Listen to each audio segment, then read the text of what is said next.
has been circulated of these terrorists from Pakistan, Lashkar-e-Toiba, saying that 30 to 40...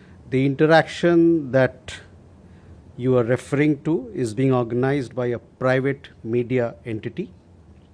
The government has no involvement whatsoever in it. Neither does it endorse any views that may be expressed at the forum.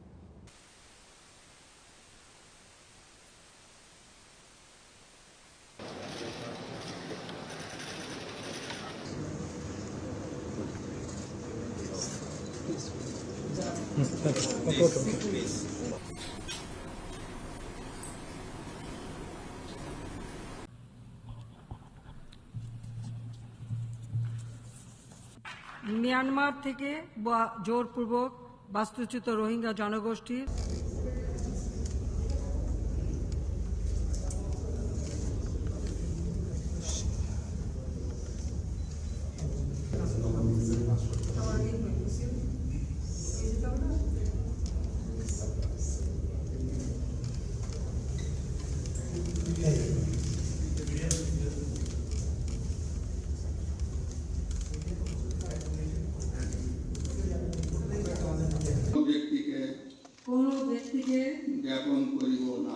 জ্ঞাপন করিব না বা প্রীতি বা অনুগ্রহ অনুরাগ বা বিরাগের বশবর্তী না হইয়া